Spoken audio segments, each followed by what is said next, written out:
İstanbul Sanayi Doğalgaz'ın sunduğu Dadali Show başlıyor.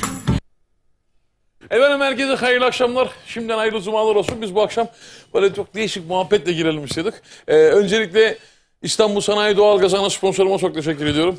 Hem radyoda hem de televizyonda Dadali Show'da yürüdüğü o uzun yol için yüksek elektrik faturalarını düşüren adam. Elinde tabiri caizse sihirli değnek olan adam.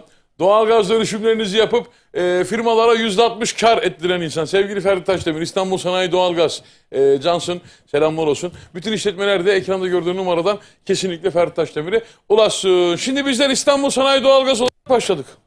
Bir de alttan sponsorlarımıza selam yollayalım. Sonrasında muhabbeti çok böyle uzatmadan direkt 2 senede bir yakaladığımız vatandaşı birazdan sizlerle buluşturacağız inşallah. Alttan sponsorlarımız hazır mı sevgili yönetmenim? Bakalım şöyle ekrana. Önce hangisi gelecek? Alttan sponsorlarımıza da teşekkürümüzü yollayalım ki sonrasında kaldığımız yerden devam edelim. Evet, Nur Oto. Şimdi Zeki ve Talip Zolan kardeşleri, Ordulu kardeşlerimize selam olsun. Kadosan Sanayi Sitesi her türlü kasko ve sigortalı anlaşma yapılır, var daha doğrusu. Sizler de arabanızı hızlı yapılsın istiyorsanız muhakkak görüşün. Sevgili Rozalemi Mali Sanat'a teşekkür ederim. Dış cephe firmalarının aradığı bütün profil çeşitleri bizde abi. Tuzla'da ticari taksi plaka alım satım yapmak isteyenler de sevgili Serkan Ayvalı ile yani Serkan Oto ile irtibat kurmaları yeterli olacaktır. Kendi tezgahını kurmak istiyorsan Serkan Oto. Biz başlayalım yavaş yavaş. Ekrandaki numaralardan mesajlar gelsin. Kendisini biz radyo programlarında çok çalıyoruz. Ben ve meslektaşlarım illaki ondan bir tane iki tane çalar. Hele o ilk çıkarttığı albümde mesela aslında ilk çıkarttı mıydı bilmiyorum ama birazdan sorarız kendisine de. Hepinizin bildiği eserler. O Sineme, Arpa Çayın Güzeli. Herkes okuduğunu ama biz Mehmet'ten dinlediğimiz, aldığımız zevki hiçbirinden alamadık. Kimse kusura bakmasın. O zaman şöyle yapalım. Sizler WhatsApp'tan yazın. Bizler de bu akşama yine imza atabilmek adına halk müziğinin, arabeskin, fantezi müziğin daha doğrusu hakkını fazlasıyla veren adam gibi adam. Mehmet Şanlı gelsin. Dadali Show başlasın bakayım. Haydi.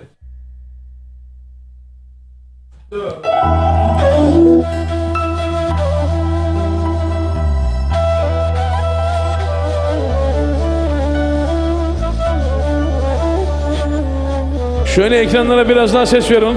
Bu akşam 2 senede bir yaşayacağımız o. Yavaş yavaş ilerlerken kaplani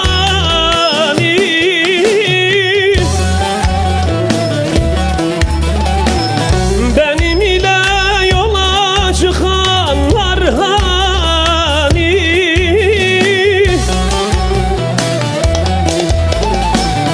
geri dönsem paşa tutar el beni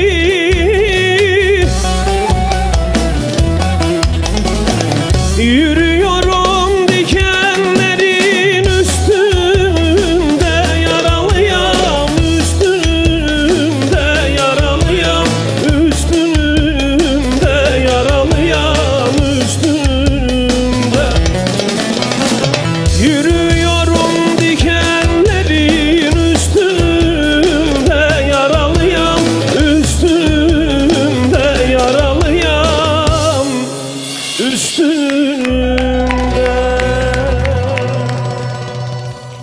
İşte var ya kral Eyvallah. biz seni böyle arıyoruz. Yani havale geçittiriyoruz sana ama boşuna yapma bunu ya. Bunların Eyvallah, hepsinin bir eyvallah. sebebi var abi. Sağ Yani olasın. bu ekranlar özledi seni abi.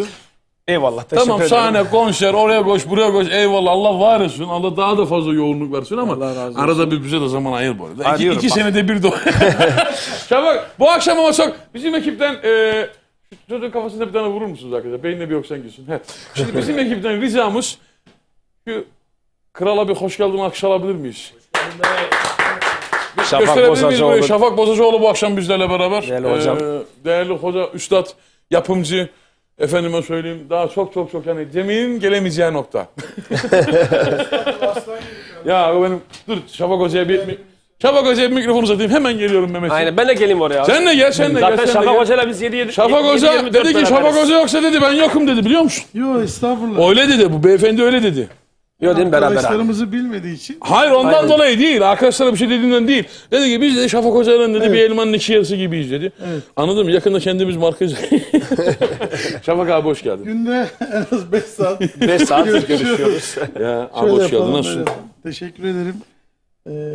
Şeref duyduk, onur duyduk. Allah razı olsun. Sen nasılsın? İyi Vallahi biz misin? seni gördük iyi olduk abi. Biraz kilo vermişsin. Ben de seni Abi. böyle görünce Allah karakter olarak zayıflatmasın abi. Aynen. Şafak hocam hoş geldin. Bizim ekip yine her zamanki hepsi gibi. benim can kardeşlerim. Aynen o da İstanbul'da. onlar da senin için öyle bahsetti. Cem bugün çok yoğun oynadı. Ne yapıyorsun? Ha çünkü hesap kitap işlerine bak ya. Muhasebe. Bizim muhasebe de o. Kral hoş geldin. Sefalar Muhasebe getirdin. işlerine de bakıyor Cem. Aynı zamanda. Bakacak onu Cihan'a var etsem o komple bakacak. Mehmet gel. Oturayım mı yoksa? Oturma. Dur. He, Şimdi sevgili Mehmet ekrana bir tek verir misiniz? Mehmet Şanlı sevenlere böyle ufak bir mesajım vardır. Mesajını alalım sonra devam edelim abi. Öyle mi? O tarafa bak seni özlediler abi. Durum böyle, tamam mı? Sanki poz veriyormuşum gibi geldi bana. Mehmet Şanlı özleyenlere bir seslenir misin? Buradan herkese selamlarımı, saygılarımı gönderiyorum. Herkese Allah'a emanet ediyorum. Ne diyeyim? Allah adamsın ya. Gel Eyvallah. abi. Gel abi gel böyle abi gel böyle. O mesajlar gelmeye başladı yavaş yavaş. Sevgili Mehmet Şanlı. Yoğun tempo işin esprisi bir yana. Gerçekten yoğun tempo çalışan bir adam. Bunu bırakalım. Ama sağ olsun bir şey olmaz. Yani bacağına vurmadığım müddetçe Hayrettin mikrofon parası almıyor bizden yani. Efendim bu akşam Türk halk müziğinin, arabesk ve fantezi müziğin o hani bizim sabahları gümbür sabahları ben 7-10 arası yayına girdiğim için abi otomatikmen sineme veya arpa çayın güzeli. Bu arada Ardahan'dan yine Terekeme yeni sponsorlarımız da aramızda. Selam olsun Gebze'ye. Mesela Gebze'de Selamlar olsun. sevgili Ergin Karahan ailesi var. Onlar da yine reklamı çektik inşallah. Haftaya yayınlayacağız Allah'ın izniyle. İnşallah. Hepsinin de sana çok selamı var. Aleykümselam. Biz de bir Kars türküsü yaptık.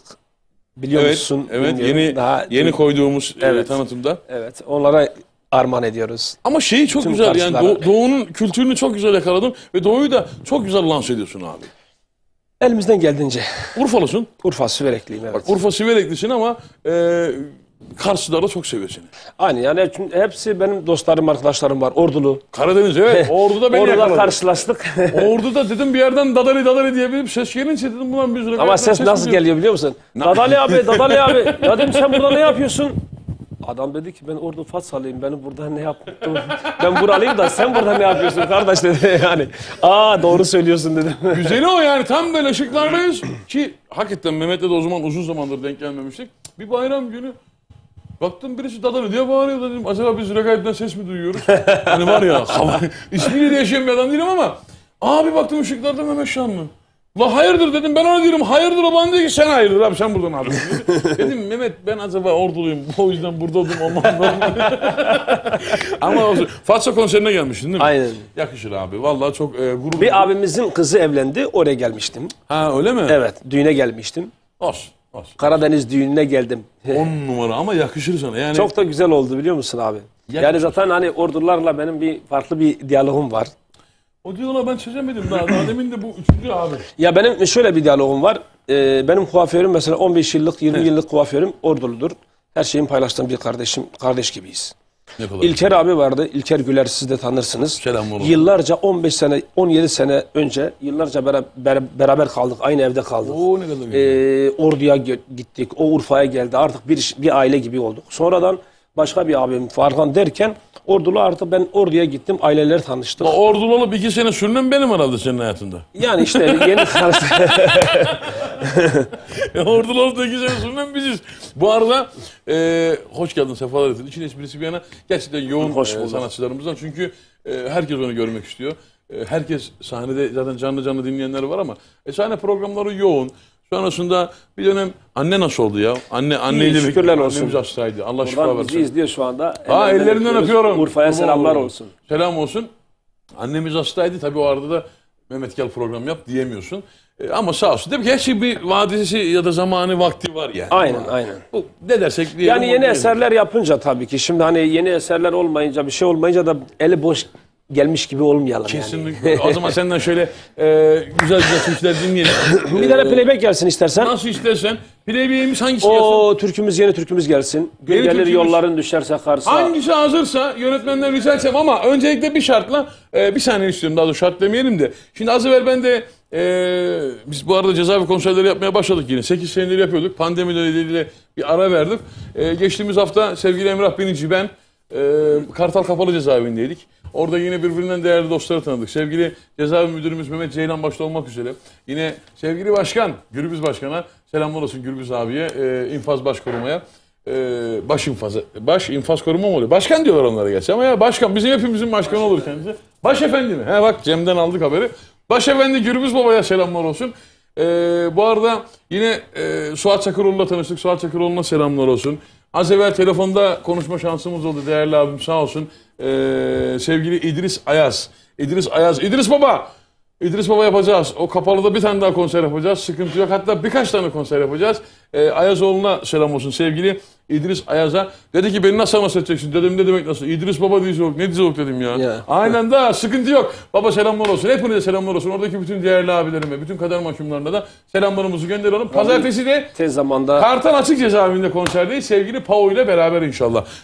Devam ediyoruz ondan sonra. İzmir, Bakırköy falan öyle Silivri'ye gideceğiz. deyince bir tane cezaevi türküsü yapalım mı böyle? Beraber Sonra canlı. Canlı yapalım bir tane. Playback Ondan sonra yaparız.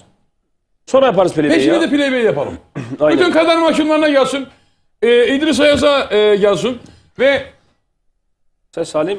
bütün Kartal Kapalı Cezaevindeki kader mahkumlarına gelsin. Açık Cezaevine gelsin. Hepinize gelsin bakayım. Hadi.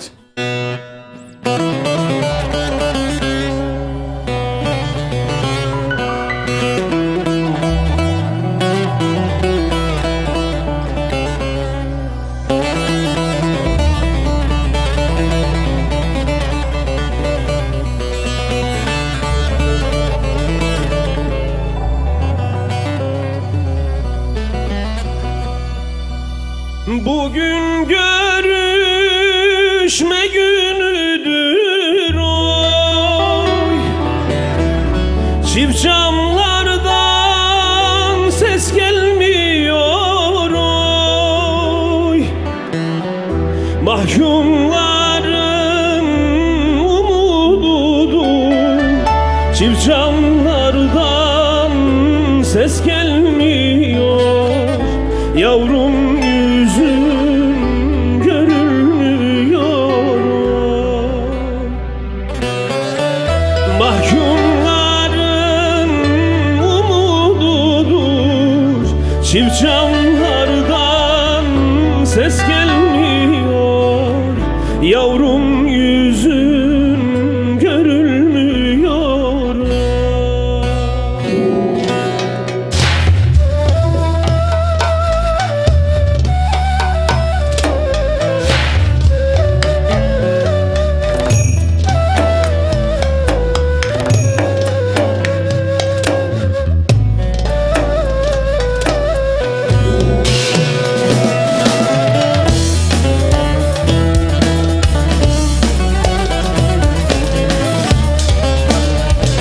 Kartal Kapalı Cezaevi sol E5 koğuşun. Kartal Kapalı Cezaevi sol E5 koğuşuna gelsin bakayım. İdris Baba ver sesi ver. Yandı burası yandı. Neden dinmez gözyaşlarım oy.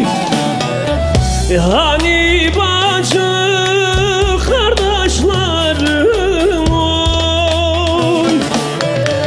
Sormaz oldu sırdaşlarım. Çift camlardan ses gelmiyor.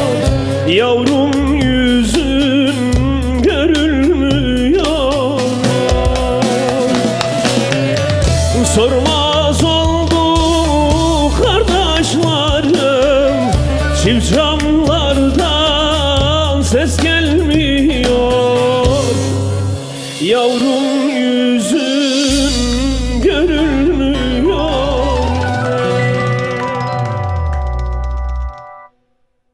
Kimseyi düşürmesin. Amin. Oradakilere de yardım etsin. İnşallah sizlerin hepinizle bir an evvel özgürlüğünüze, ailenize, çoluğunuza, çocuğunuza da kavuşun. Çünkü biz gidiyoruz, o atmosferi yaşıyoruz abi içeride. 3-4 yani bir konser deyince de 4 saatte, 4,5 saatten önce de çıkamıyoruz. Pazartesi inşallah bizim manevi evlat Doğukan geliyorsun değil mi oğlum sen? He? Gel de gel. Baktım beğendim, bırakırız seni öyle Doğukan. Zaten dışarıda lazım olduğun yok yani. Doğukan da geliyor bizde. Yeni çalışmalar var. Yeni çalışmalar var. Sürpriz onları eserler var. Hak etmediysin. Aynen. Bize sürpriz olmuyor çünkü bize zaten geliyor her halükarda. Aynen. Gelmek zorunda. Radyoda çalacağız. Radyoda yani. çalıyorsun. Tabii. Evet, doğru. Sürpriz kısmı var abi bu işin. Yani sürpriz ekranlara Hangi sürpriz. aşamada bitti mi? Yani bitti bir eserimiz son daha. dokunuşlarım var. Bitti. İşte klip çekeceğiz inşallah. Klip. Evet. Belki orada da çekeceğiz biz. Ordu'ya gideceğiz. Klip için. Yani uygun fiyatlarda ben Gidebiliriz. oynayabilirim yani. Sıkınca yakışır tabii abi. Zaten ya. güzel bir eser var. Öyle bir hikayeli bir eser olması gerekiyor. Bakalım. Ama senin kliplerde öyle çekilmek için çekilen bir klip değil yani. Bazıları öyle. Bazıları öyleleri de var. Birçoğu öyle. Birçoğu öyle. Gerçekten birçoğu öyle. Bak demiş ki selam ben Elazığ'dan İzzet Akpolat. Mehmet Şanlı Bey hoş gelmiş, sefa getirmiş. Mehmet Bey'i sık sık ekranlarda görmek istiyoruz. Canım biz de görmek istiyoruz da 2 senede bir düşüyor bize. Yani düşünün programları yapan bir dünya arkadaşımız var, meslektaşımız var. Şimdi onların hepsine 2 senede 3 Mutir defa uğrasın. arıyor Dadali Bey. 2 senede 3 defa arıyor. O 3 defadan da birinde müsait olabiliyorum. O yüzden öyle gelebiliyorum ancak. 3 defa.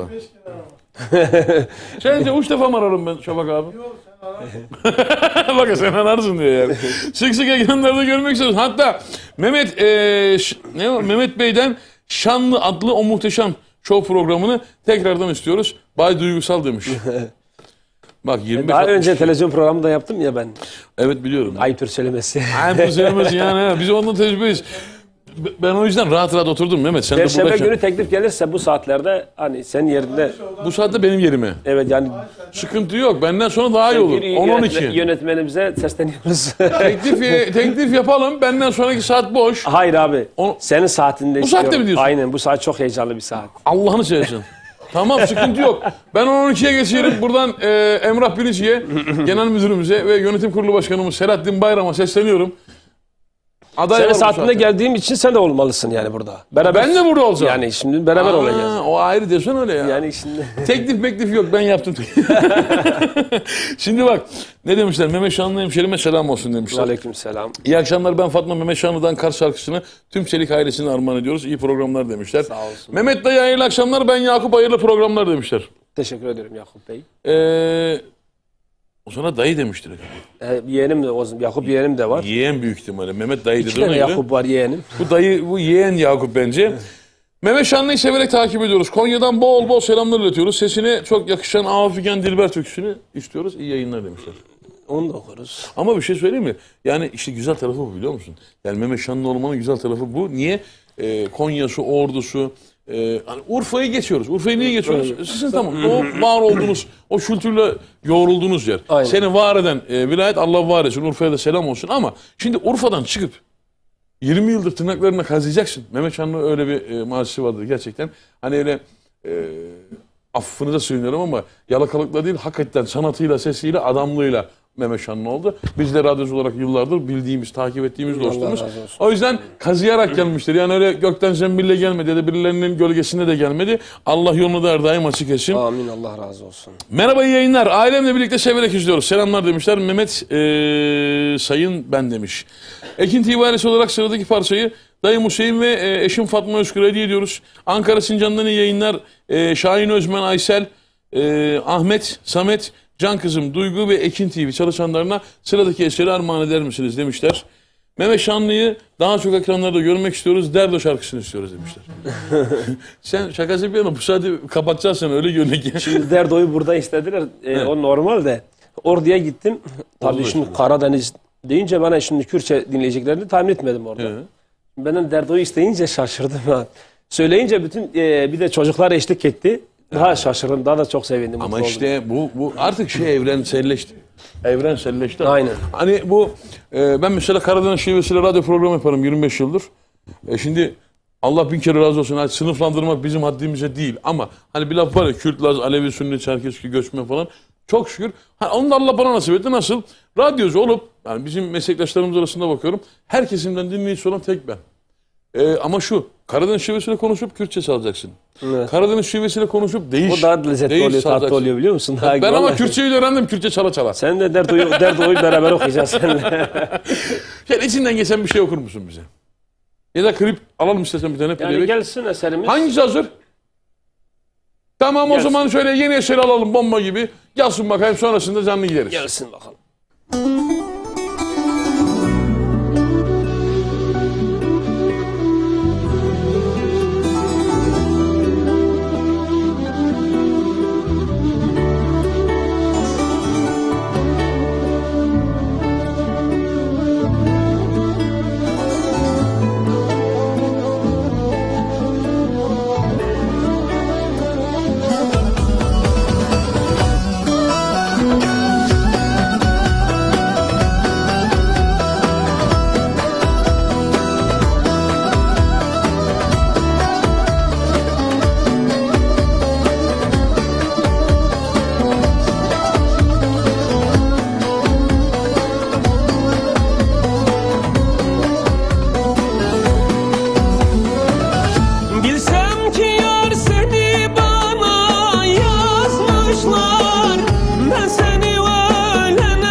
ölene kadar beklerim. Gün gelir yolların düşerse karsa, gel de gör halimi vicdanım varsa. Kavuşmak ne kadar imkansız olsa, ben seni ölene kadar beklerim ya. Gün gelir yolların düşerse karsa, gel de gör halimi vicdanım varsa. Kavuşmak ne kadar imkansız olsa, ben seni ölene kadar beklerim ya. Gün gelir yolların düşerse karsa, gel de gör halini vicdanın varsa. Kavuşmak ne kadar imkansız olsa, ben seni ölene kadar beklerim ya. Gün gelir yolların düşerse karsa, gel de gör halini vicdanın varsa. Kavuşmak ne kadar imkansız olsa, ben seni ölene kadar beklerim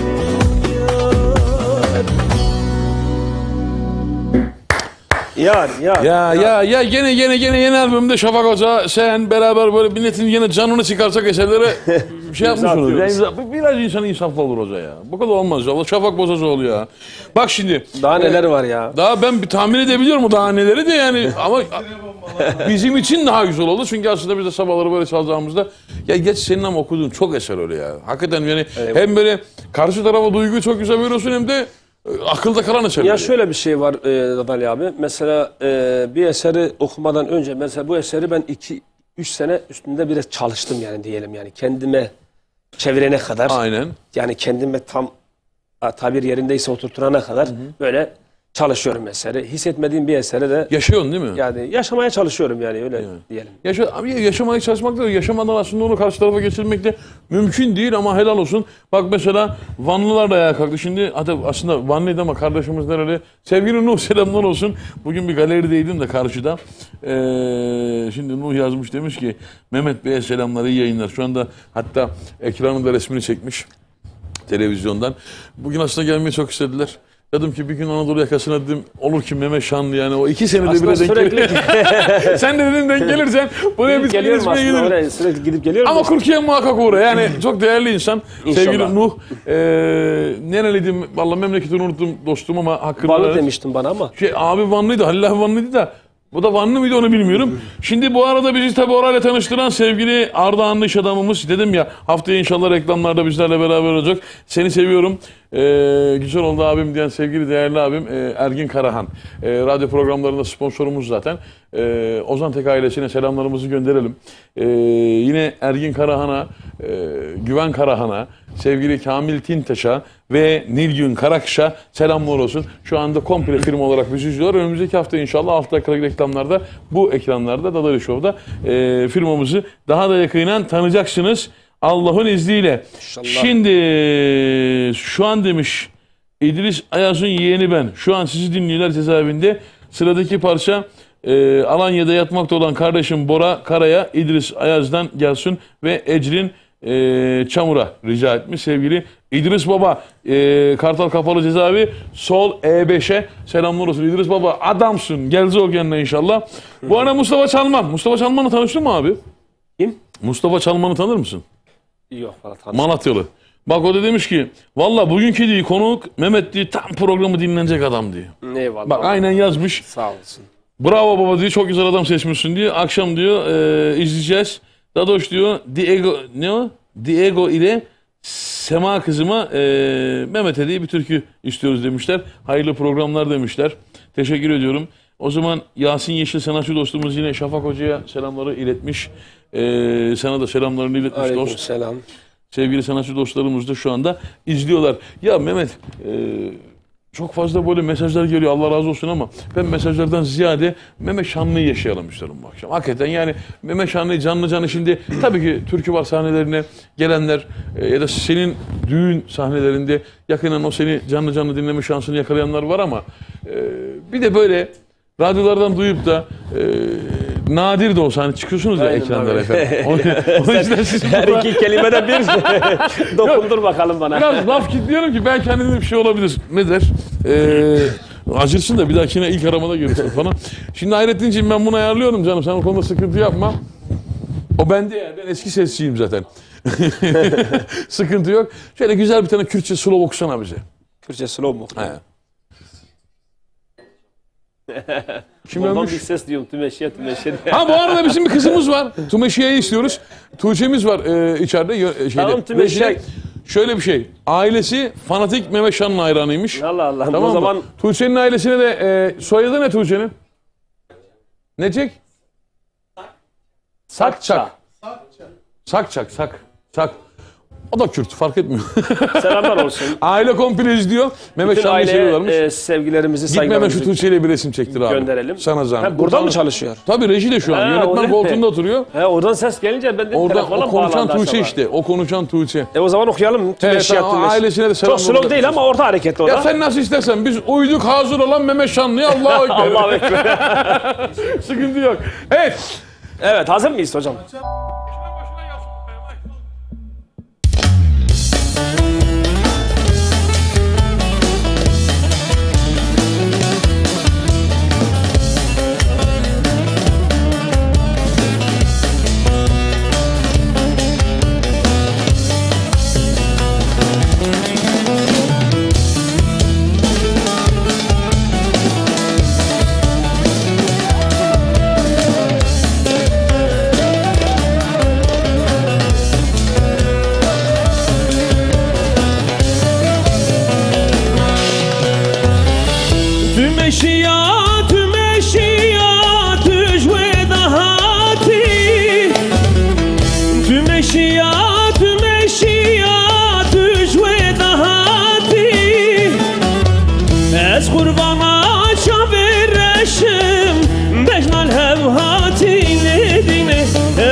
Bejnal hevhati ledine, bejnal hevhati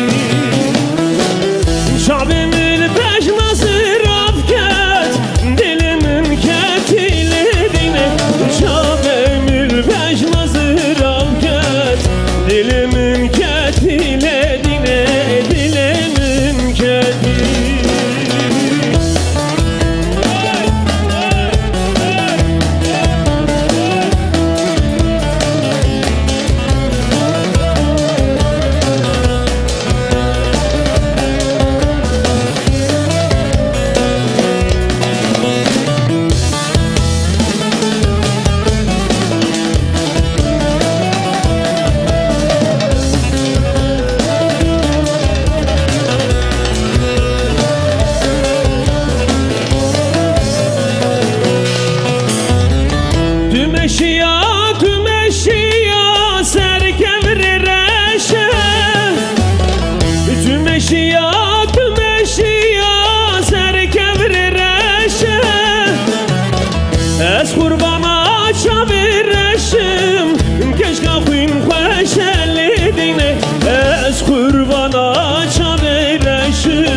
Keşke xuyim xoşe ledine, keşke xuyim xoşe Şabimil peşması rafket, dilimin deşeledine Şabimil peşması rafket, dilimin deşeledine Dilimin deşeledine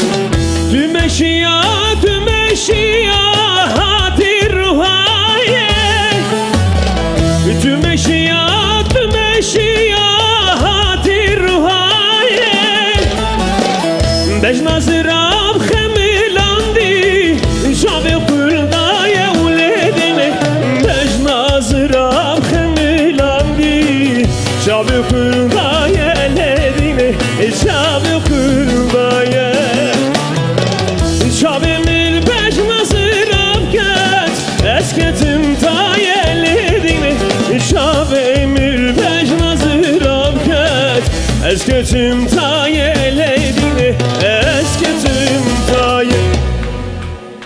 Ah figan dilber senin elinden, hasretin bağrımı ezdi eziyor, ezdi eziyor, ezdi eziyor, ezdi eziyor.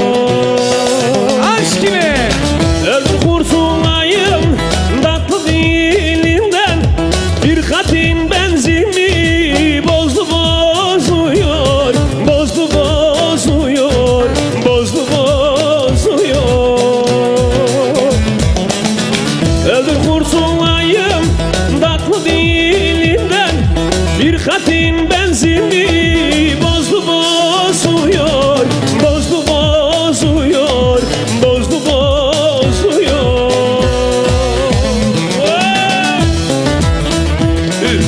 Aşk ile can sana. Allah'ım Allah'ım. Devam. Bütün canlar için gelsin Gökhan. Allah Allah. Hey, hey.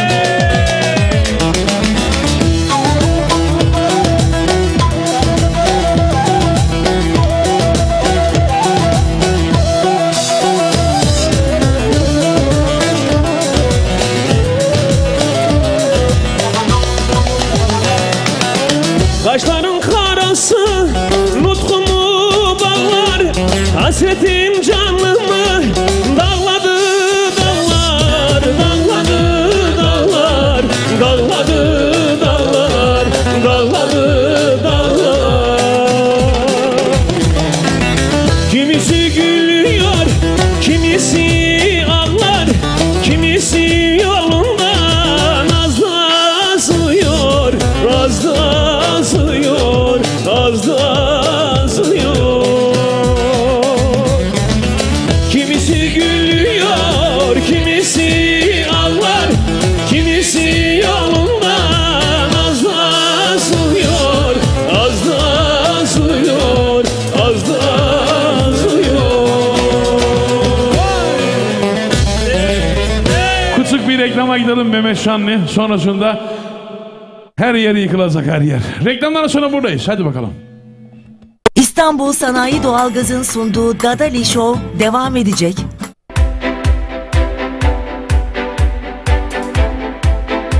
Sanayi doğalgaz. Hani tekstil camiasının can damarı diyoruz ya, o yüksek elektrik faturalarını %50, %60 kar etmemiz için İstanbul Sanayi Doğalgaz dediğimiz firmamızın reklam çekimindeyiz ama bu arada şantiyesindeyiz. Sevgili Ferdi Bey'in yanına doğru bir geçelim. İstanbul Sanayi Doğalgaz şantiyede sahada ne yapıyor? Tekstilcilere nasıl dokunuyor? O yüksek elektrik faturalarını %60 nasıl düşürüyor? Nasıl tasarrufa geçiriyor? Bir bakalım mı? Buyurun bakalım hadi.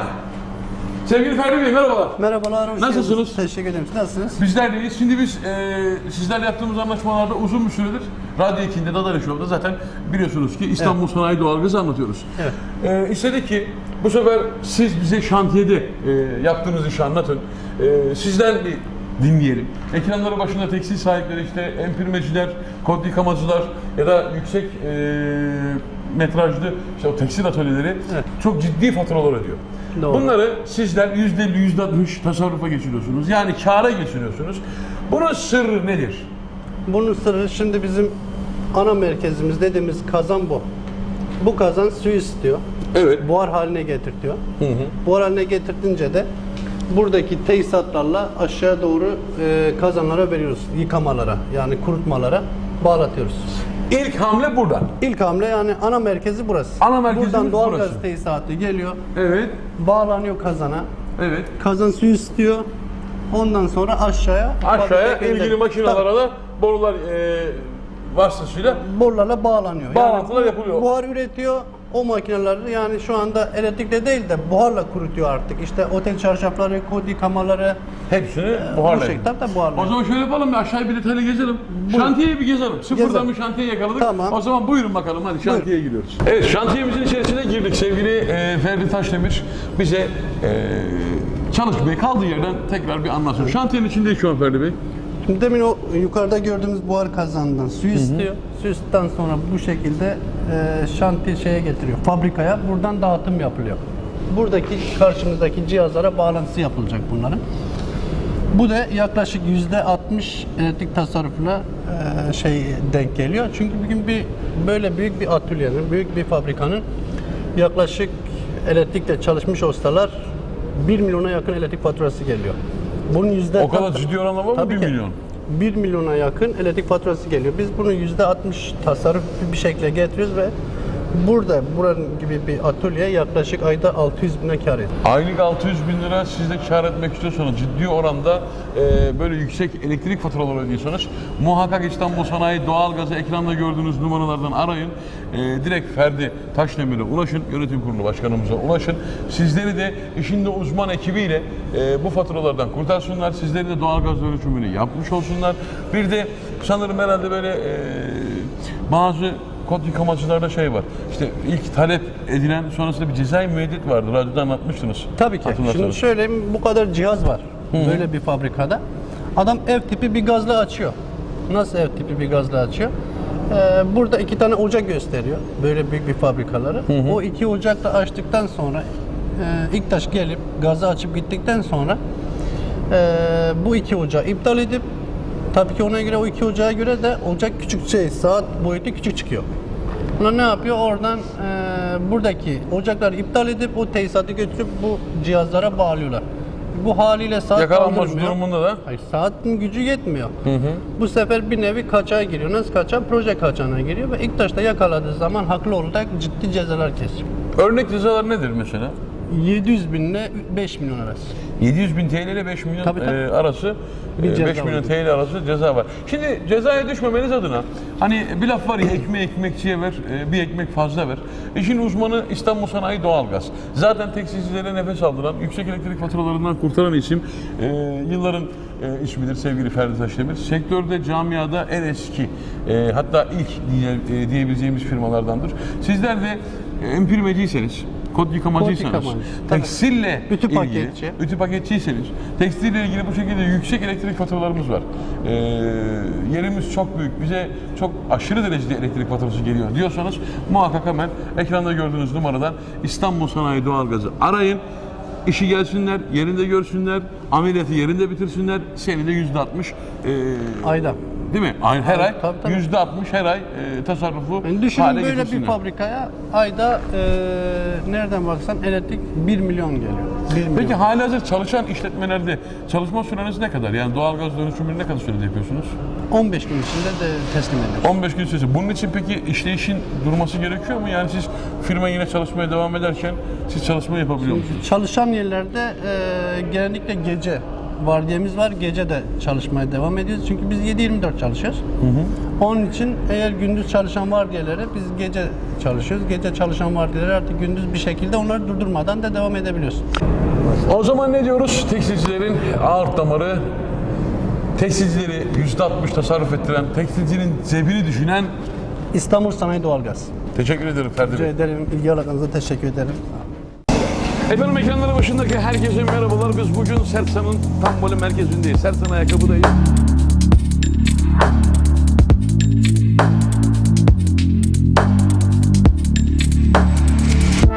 It's been a long night.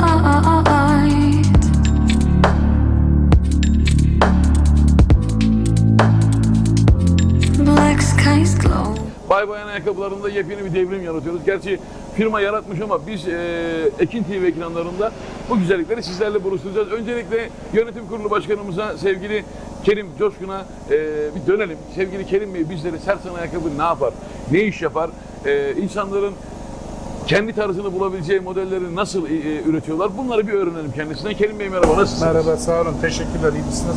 Bizler deyiz, sağ olun. Allah Kerim Bey, Sersan taban, Sersan ayakkabıyı gezdik. Bu zaten yılların bir markası ama şimdi bilmeyenlere Sersan'ı, yani yere sert basmanın ne demek olduğunu sizlerden dinlemek istiyoruz. Bize Sersan ayakkabıyı anlatır mısınız? Evet, Sersan olarak diyoruz. Ayakta duracaksan Sersan. Sloganımız bu. Ayakta duracaksan Sersan. Ayakta duracaksan Sersan. Güzel. 1993 yılından beri ayakkabı taban imalatı üretmekteyiz. 93 yılından beri termo makinelerle bu makinelerle kurduk. Daha sonra kalıp monte ettik kendimize kalıbı.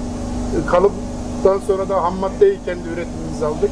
Ham maddeyi de ürettikten sonra poliüretan tesisimizi kurduk. Şu an poliüretan, termo ve ham madde kalıp olarak tamamını bünyemizde üretmekteyiz. Ayakkabı imalatına da 2 senedir yeni başladık. İnternetten sadece satışımız var. İnternetten satış yapıyoruz. Yani bu kaliteyi öyle toptan aldım, para kendine sattım yok. Yok. Sen sana yere sert basmak isteyenler bize her halükarda resmi sayfalarımızdan ulaşması lazım. Resmi internet sitemizden girip oradan modellerimizi görüp oradan beğendiklerini alabilirler. Oradaki beğendiklerini, numaralarını, renklerini bakacaklar, beğenecekler, ona göre de alabilirler. Kendi zevki neyse. İşine gelmediği zaman da olduğu gibi iade edebilir. Bütün masrafları da bize aittir. Yani. En güzel tarafı ne biliyor musunuz? Sersan'ın yapmış olduğu çalışmada şöyle bir güzellik var. Bizler ürünü kapıya kadar yolluyoruz. Yani siz sersantaban.com.tr adresine gireceksiniz. Bakın sersantaban.com.tr adresine giriyorsunuz. Kendi tarzınızı yaşatacak, yani kendi tarzınızı yansıtacak ayakkabı hangisiyse onu sipariş ediyorsunuz. Sipariş kapınıza geldiğinde kapınızda ödeyeceksiniz, alacaksınız. Ola ki istediğin kapıya geldiğinde beğenmedin. Aynı anda yine ücretsiz olarak bize fabrikamıza geri gönderiyorsunuz. Bizler yine beğenmiş olduğunuz ayakkabıyı ya da numarasını, o modeli sizlere kapınıza kadar göndermiş oluyoruz. sersantaban.com.tr sadece bu sayfadan sipariş verebiliyorsunuz. En güzel tarafı da bu. Yani aslında bir nevi bakıldığında fabrika kendi ayakkabını, senin istediğin ayakkabını sana özel üretmiş oluyor. Çünkü senin aldığın ayakkabı sadece Sersan müşterilerinde var. Piyasada kimsede bulamayacağın, hiçbir mağazada göremeyeceğin modeller.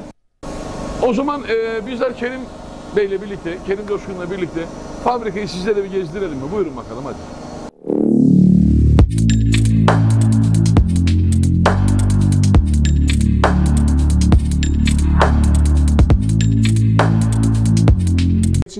Bu 3D printer dediğimiz yazıcıda öncelikle modelin maketini yapıyoruz. Böyle çift parça oluyor bazen, tek parça oluyor. Önce maketini yapıyoruz, müşterinin onayına sunuyoruz. Müşteri bakıyor işte bunun genişliğini, darlığını, boyunu, yüksekliğini ölçüyor. Şurası şöyle olsun, burası böyle olsun diye bir önerisi varsa onları alıyoruz, tekrar düzeltip eğer ikinci defa yapılacaksa ikinci defa da yapıyoruz. Müşteri onayladıktan sonra kalıp aşamasına geçiyor. Yani ilk aşamamız burada tasarım, yapımı tamamen burada olur. Burası son teknoloji, 3D yazıcı dediğimiz günümüzün son teknolojisi. Bu sadece maket üretmektedir bu makine. Efendim fabrikayı gezdirdik sizlere. Şimdi burada sadece size kalan tek bir şey var. Hemen sersantaban.com.tr'ye girip istediğin, beğendiğin ayakkabıyı kapına sipariş etmek. Sloganımız neydi Kerim Bey? Ayakta duracaksan Sersan sloganımız. sersantaban.com.tr. Hoşça kalın.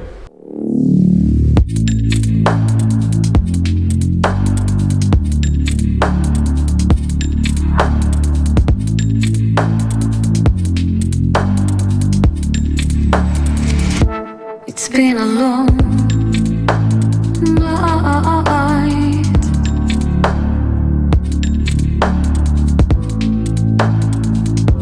Black skies glowing. We're losing light.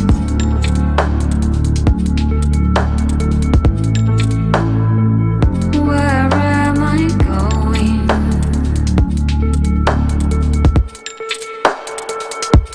Black skies glowing.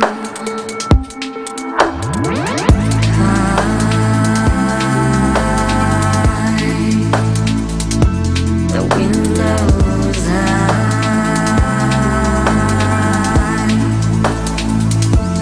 Winter's light.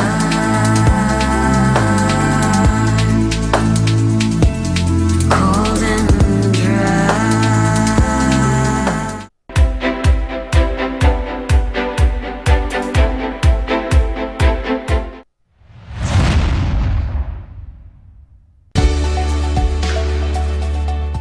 Sizler ekran başında, bizler de burada yeni konuğumuzla, tabii farklı projelerle, farklı konularla konuşmak ve o konuları burada tartışmak amacıyla bölge insanı... Kıyasçımen ile Hayat Devam Ediyor programının bu haftaki konuğu Bilkon Bitlis Konfederasyonu Genel Başkanı Selim Korkmaz.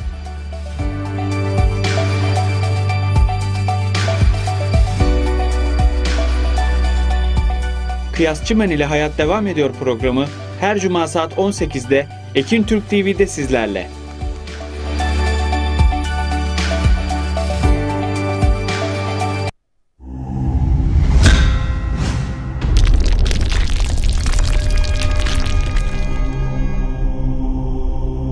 Bizi izlemeye devam edin. Reklamların hemen akabinde kaldığımız yerden devam edelim. İstanbul Sanayi Doğalgaz ana sponsorluğunda buradayız.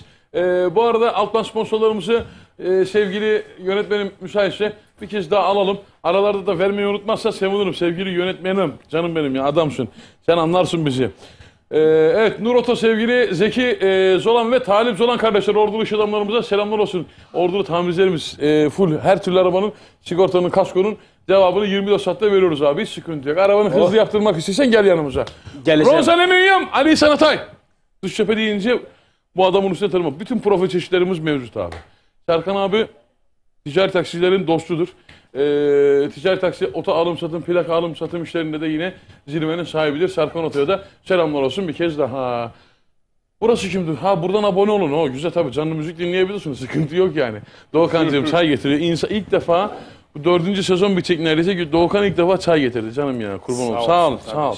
Sağ ol canım benim için olmalı bu o zaman. Bu sana özel ya, zaten bu akşam bu tabular değişmeye başladı yani Mehmet, sen geldikten Aynen, sonra. biraz dengeleri değiştirdim ben. Ama aynen. Selam Dalareli'miz Sivas Kangal, Yarhisar köyünden İsmail Ateş. Sizden köylülerim için güzel bir türkü istiyoruz. Çalarsanız sevinirim. Buradan eşim Sevda'ya, patronum Yusuf Topal'a selamlar olsun demişler. İyi akşamlar, ben Fırat Kanmaz. Manisa'dan tüm Kanmaz ailesine selamlar demişler. Bizlerden de selam olsun.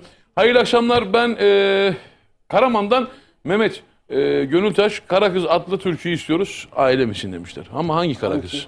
Kara kız bir Kara kız, kara kız ne güzelsin kara kız, ne şirinsin kara kız. Vay, vay, ol vay, derdime çara kız. Hazırsanız ufaktan bir ritim yapalım. Sahneler devam ediyor türkü barlar. Evet. Her akşam mı yoksa haftada Yok, 2-3 gün mü? haftada 2 gün sabit. Ondan sonrası işte düğünlere gidiyoruz. Çoğu zaman ekstralara zaten gidiyoruz. düğünlerdesin. Gidiyoruz. Özel konserlere gidiyoruz. konserlerdesin, Evet. davetlerdesin. Güzel ama ya, bir de sen işini de çok seviyorsun abi. Tabii ki sevmezsen zaten Yani katlanamazsın. yapmak için yapanlardan değilsin gerçekten. Yani az evvel dedin ya, bir şarkıya 2 sene 3 sene çalışıyorum falan böyle. Hani o şarkıyı sen böyle kendinle bütünleştirdikten sonra zaten okuyorsun. Bu da bambaşka. Hiç kendi yazdığın oluyor mu Mehmet? Evet. Hangisi mesela? Daha neler? Daha neler?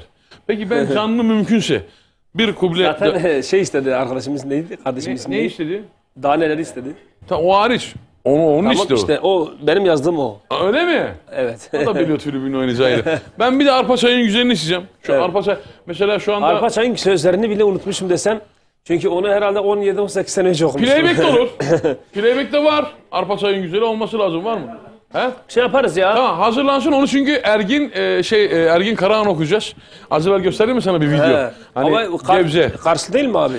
Ardahan. Ardahan ama telekeme. Ardahan, Kars. Biz de Urfa, Siverek aynıyız yani. Ordu, Fatsa. Değil mi yani? Ordunun zaten fatsası yok. Mesudiyesi var. Yani. Tabii Gölköy'ü var. Hayır, Fatsallar Ulubey'i var. Fatsallar bir de şey yapıyorlar ya, bizim Siverekliler gibi yani kendine ait. O bize ait. Bir dakika, o Mesudiyelilere ait. O Fatsa sonradan gördüm. Öyle mi? Mesudiyeli direkt nerelisin dediğinde Sen Mesudiyeli. Mesudiyeli misin? Kesin Mesudiyeli. Kesinlikle. Mesajlar alttan gelmeye devam etsin. Bizden mesajları okuyacağız. Bu zamanın türküsü var bir tane. Sen devam et. Bu zaman Türk hangisi? Yani böyle çok sevdiğim bir türküdür. Öyle kime güveneceksin? Fena. Aşık Maksut Feryadi değil mi? Evet. O zaman sendeyiz abi. Arkadaşlar, ben de bilmiyorum. Gidiyoruz şu an, biz uyduk. Kime güveneceksin? Şanlı'ya dedik. Kime güveneceksin? Biz burada muhabbet ederken onlar da burada muhabbet ediyorlar. Hocayı yeni uzun zamandır görmediler ya hocayı. Aynen. Normal yani muhabbetler. Bir açış Demin ne şöyle yaptın? serbest giriş. Sana bu...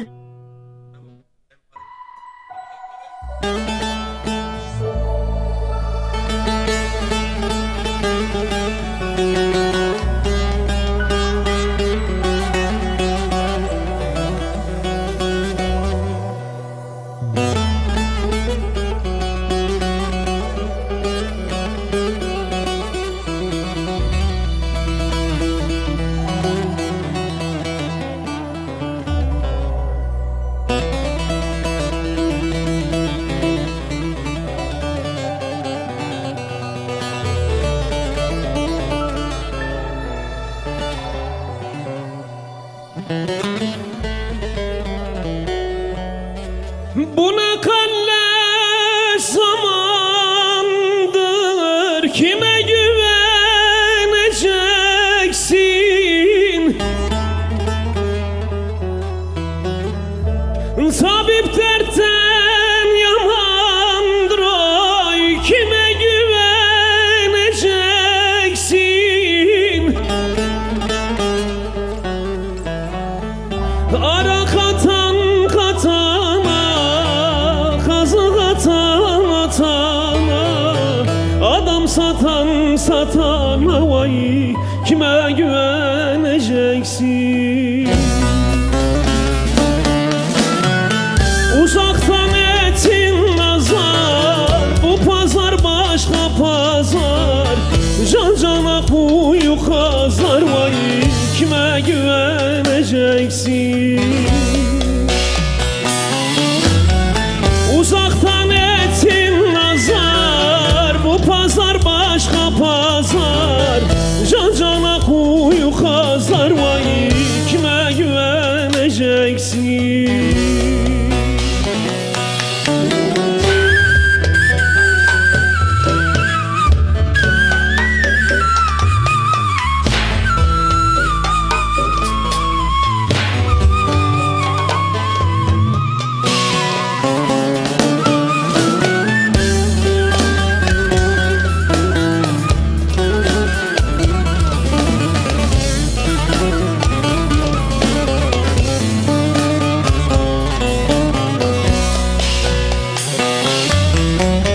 Kimi özünü gizler, kimi sözünü gizler, kimi yüzünü gizler, oy kime güveneceksin? Toprak sandın taşıktı, dolu sandın boşuktı, can dedim kalle çıktı, vay kime güveneceksin? Uzaktan etin nazar, bu pazar başka pazar, can cana kuyu kazar, vay kime güveneceksin? Uzaktan etin nazar, bu pazar başka pazar, can cana kuyu kazar, vay kime güveneceksin? Beni benden alacakmış, aşık edip salacakmış, beni benden alacakmış, aşık edip salacakmış, alay edip gülecekmiş, daha neler daha neler, alay edip gülecekmiş, yok canım daha neler. Gözünü aç da bak bana, beni kolay lokma sanma, gözünü aç da bak bana, beni kolay lokma sanma, hemen gelmem oyununa, daha neler daha neler, hemen düşmem oyununa, dur bakalım daha neler. Daha neler göreceğiz, daha neler duyacağız, ah kader kötü kader, dur bakalım daha neler. Daha neler göreceğiz, daha neler duyacağız, ah kader kötü kader, dur bakalım daha neler.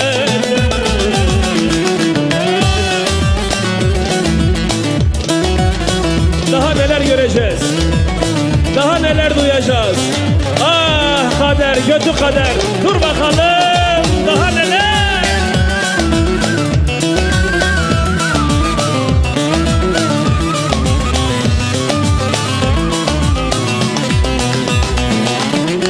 Atacakmış havasını, geçecekmiş dalgasını, atacakmış havasını, geçecekmiş dalgasını, sürecekmiş sefasını, daha neler daha neler, sürecekmiş sefasını, yok canım daha neler. Canıma can katacakmış, bana hayat verecekmiş, benim için ölecekmiş, yok canım daha neler. Daha neler göreceğiz, daha neler duyacağız, ah kader kötü kader, dur bakalım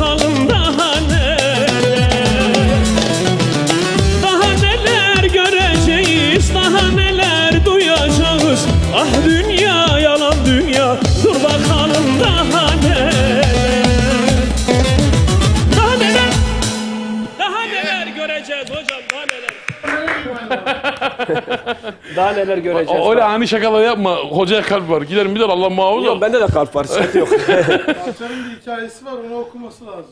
Abi hikayesi nedir? Dışarı. Açarsa Ya yakarsın. Evet. Yakaşık mı? Dışarı çıkma korona var. Daha neler.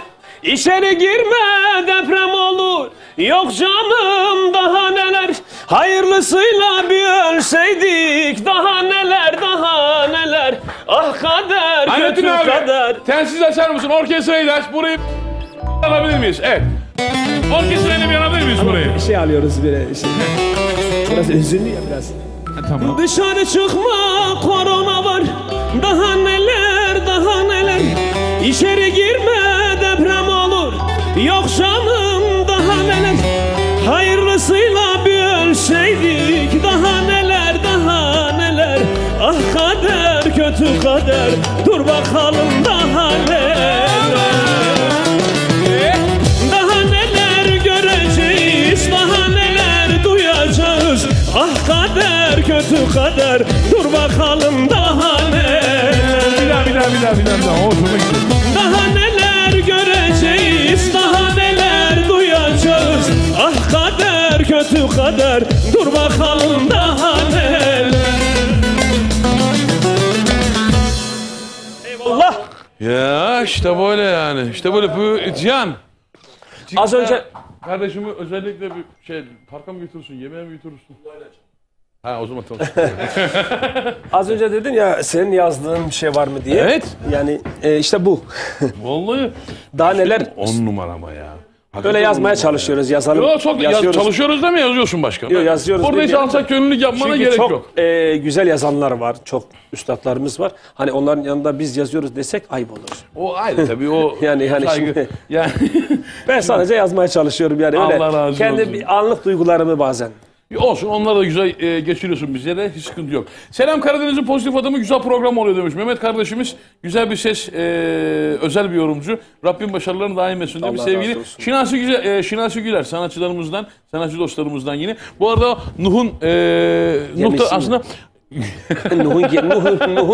Nuh'un böyle yapınca gemisi geliyor aklıma abi. Yok lan, Nuh'un bir dakika. gemisi. Nuh Van Ercisliymiş memleket diyor. Kardeşimizmiş tabii. Beni de herkes aslında Vanlı bilir. Çünkü Evet. benim ilk parçam vardı bir Legule Çıma diye. Ben Fatih ile Fatma bir Ozan Fatih. Evet. Yani Ozan Fatma. Fatih değil ki Kürtçe Fatih diyorlar Tamam. Fatma'ya.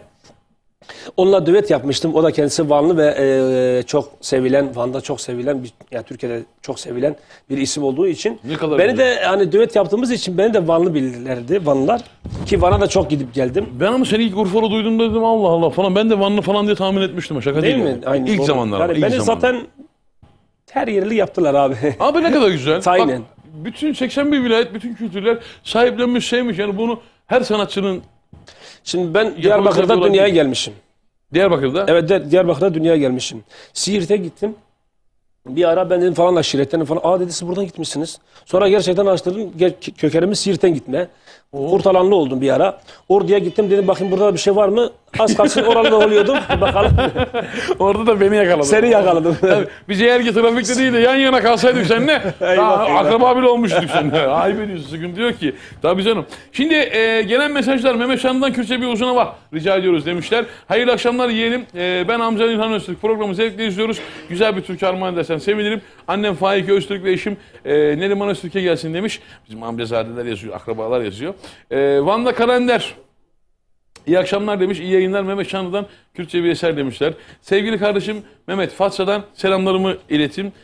Yılmaz Öztürk ben demiş. Hangi şarkıyı söylersen Yılmaz abi. o bilir demiş lütfen. O bilir abi Fatsa'dan o geldi sürpriz. mesaj Şimdi abi. o burada okunmaz Yılmaz abi. İnşallah dedim ya Nasıl bir eser okunmadı? Ordu'da yo daha yeni yaptığımız bir proje. Anladım. Şimdi o projeyi burada şey yapmayalım yani. Nazara da getirmeyelim onu. lütfen. Yılmaz abi sağ olsun Yılmaz Öztürk. Biz ben işte seninle karşılaştığım zaman onun kızının düğününe gittim. Sevgili Yılmaz abinin. Çok güzel bir aileyle tanıştım. Çok güzel, Buradan çok saygılarımı, selamlarımı gönderiyorum. Sağ olsun bu esere destek oldu. Allah razı Yeni bir eserimiz var daha var. Süper, Sevgili Yılmaz abi. Gurur duydum. İnşallah klibini de Ordu'da mı çekeriz, burada mı çekeriz? Bence git bir Ordu'da çek. Ordu'yla Yani Karadeniz'de doğuyu harmanlayacak bir klip çıkart ortaya. Bakalım. İnşallah Vallahi güzel bak. bir şey yapacağız yani. Sen yaparsın, ben inanıyorum. Yılmaz abiye de buradan Sen sevgiler, yaparsın, ben selamlar inanıyorum. gönderiyorum. Siz bu beyefendiyle beraber bir şeyler yapıyorsunuz. Güzel de şeyler yapıyorsunuz. İnşallah daha güzel Sosyal şeyler medyadan da yapacağız. takip ediyoruz. Hiç şüphemiz yok. Ondan gerçekten şüphemiz yok. Eyvallah. Yani güzel şeyleri de bekliyoruz. Biz de zevkle, seve seve yayınlarımızda senin eserlere de yer vereceğiz. İnşallah yeni eserlere de yer vermek istiyoruz. Sıradaki şarkı Kömür Gözlüsü'nden Kara Gözlüsü'ne gelsin. Malatya Karasehir köyünden herkese selamlar demişler. Ne kadar Aleykümselam. Bizden de selamlar olsun. Muhteşem diyor programınız Dadali Bey demiş. Mehmet Bey harikasınız. Sizden ailem için sana hakkımı helal etmiyorum parçasını istiyorum. Erzurum'dan Serap başarılar diliyorum demişler. Teşekkür ediyorum. Erzurum'a da selamlar olsun. Ne okumak istersin ya? Seni biraz yoracağız bu akşam. Yok estağfurullah abim benim. Seve seve. Ne okumak istersin? Kürtçe istiyorlar. Tamam. Bir tane Kürtçe okuyalım. Tamam. Sonrasında ne istemiştiler? Vallahi her şeyi istiyorlar senden. Her şeyi istiyorlar evet. Yok, senden her şeyi istiyorlar. Ondan sıkıntı yok yani.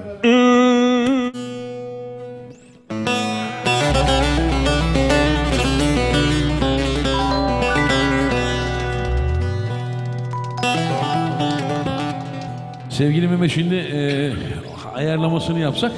Bu arada öyle tahmin ediyorum ki keyif alıyorsunuz. Yani bulunduğunuz ortamlarda sizlerden ricamız malum içinde bulunduğumuz dünya olarak çok hareketli program yapmamak için elimizden geleni yapıyoruz ama sizleri de bulunduğunuz yerde ekran başında keyifli anlar yaşatmak için elimizden geleni yapıyoruz. Dolayısıyla tadını çıkaran televizyonun kumandasına biraz alın elinize böyle bir ses verin, son ses yapın. Hepinize gelsin bakayım. Haydi sen de.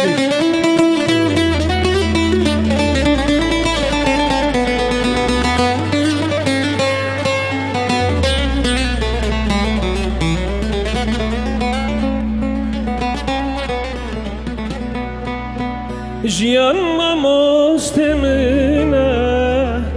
Ez nezanu cahilim Pirtukamı meşuğem Biderdakamı dibim Kitabamı meşuğem Biderdakamı dibim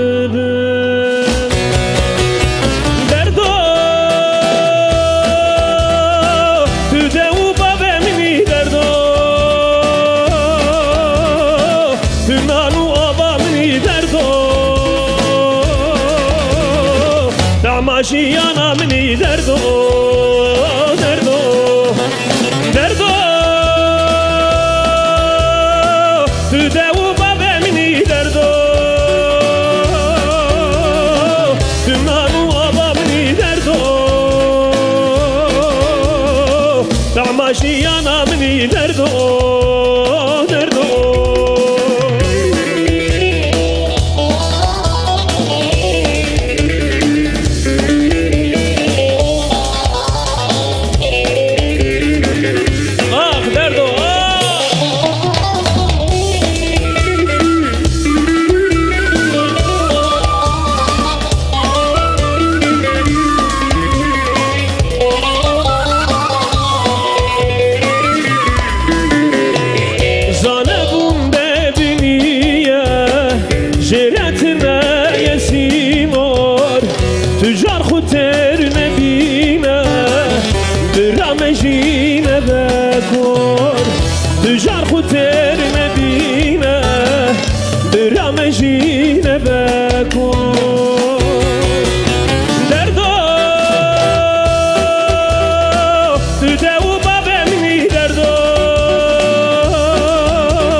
Sen bana bu dünyayı dar ettin, zindan ettin Pek çok yalan söyleyip hayatımı mahvettin.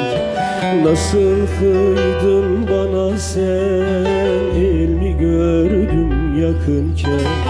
Sebebim oldun zalim, gencecik bir fidanken. Nasıl kıydın sen bana, el mi gördün yakınken? Sebebim oldun zalim, gencecik bir fidanken.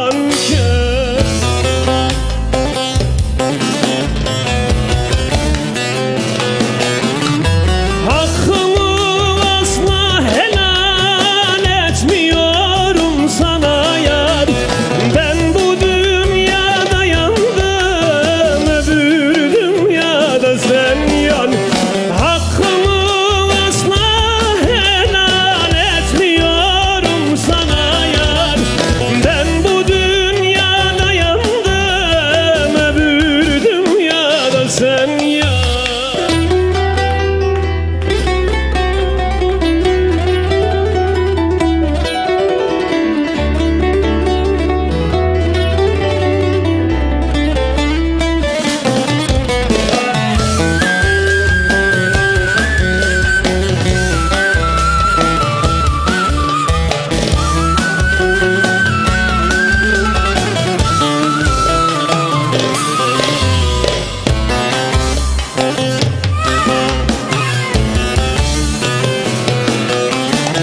Amacın neydi senin ey sahtekar, ey zalim?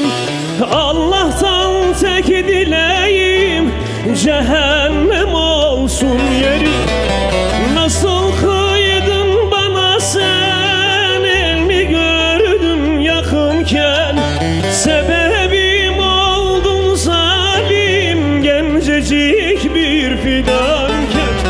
Nasıl kıydın sen bana, el mi gördün yakınken? Sebebim oldun zalim, gencecik bir fidanken.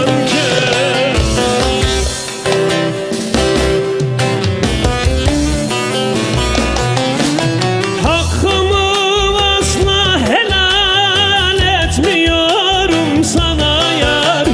Ben bu dünyada yandım, öbür dünyada sen yan. Hakkımı asla helal etmiyorum sana yar. Ben bu dünyada yandım, öbür dünyada sen yan.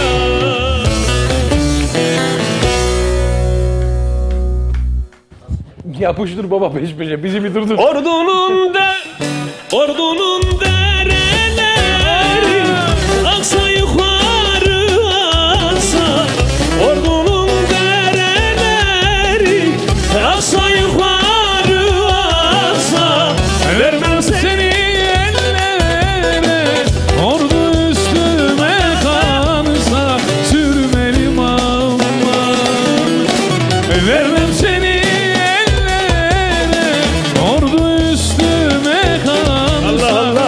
neler duyuyoruz neler. Oy Mehmet'im Mehmet'im, sana küstüm demedim. Oy Mehmet'im Mehmet'im, sana küstüm demedim. Beni sana geçmişler, vallahi ben demedim. Sürmelim aman. Beni sana geçmişler, vallahi ben demedim. Sürmelim aman. Yansın orada yansın.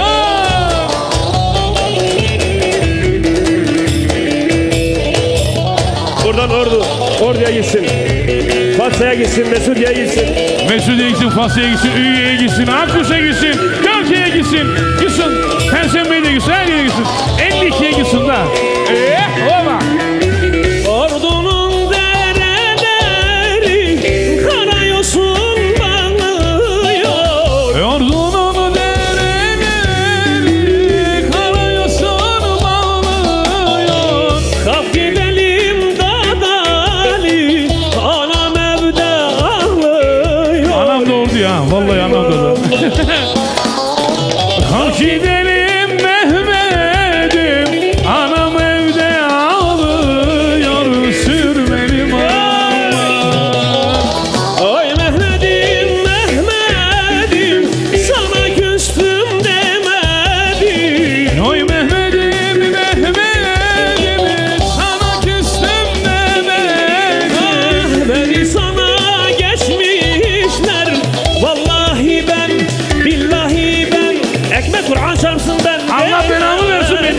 Zübel imam.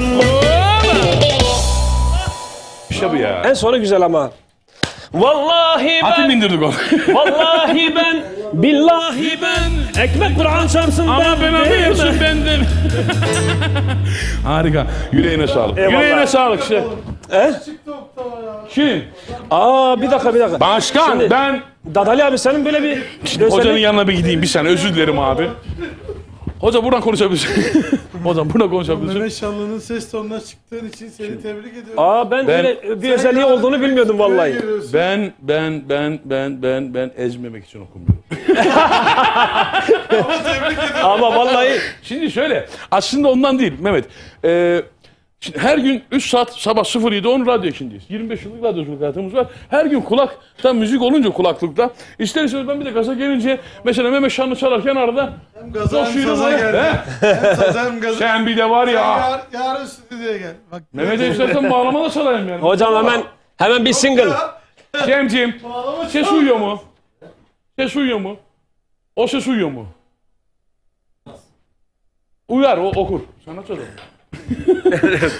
Cem Sanatçıdan önce de uyar tebrik sonra Orada çal, kamera açısın. Cem döverim seni canlı yayında kalkarım. bağlama da çalıyor usta. şaka yapıyorsun. Cem, Mehmetciğim sen mikrofonunu hazırla. Arkadaşlar milli marşımız. Şöyle ben bilmiyorum şöyle oturayım. Hayrettin abicim bir ses alabilir miyiz? Daha neler göreceğim ben ya Rabbi.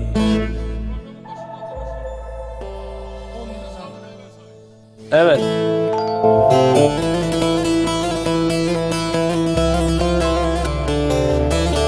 Allah Allah. Yemin ediyorum şok.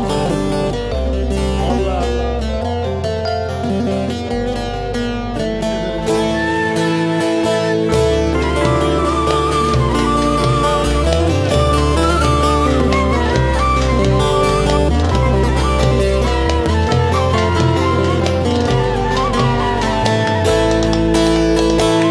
Karanlık bir gece yol görünmüyor.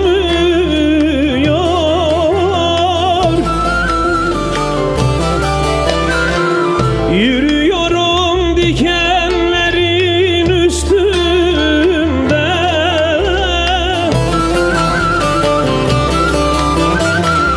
Karaçalı bana aman vermiyor.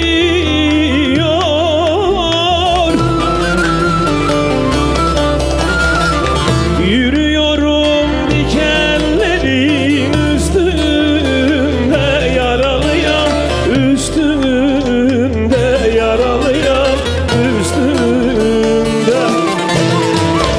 Yürüyorum dikenlerin üstünde, yaralıyam üstünde, yaralıyam üstünde.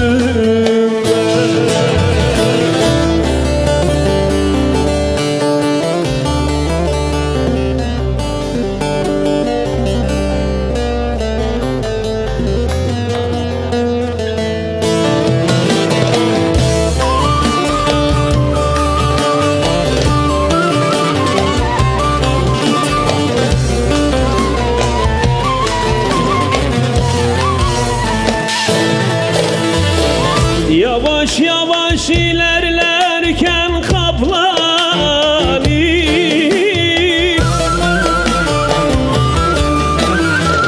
benim ile yola çıkanlar hani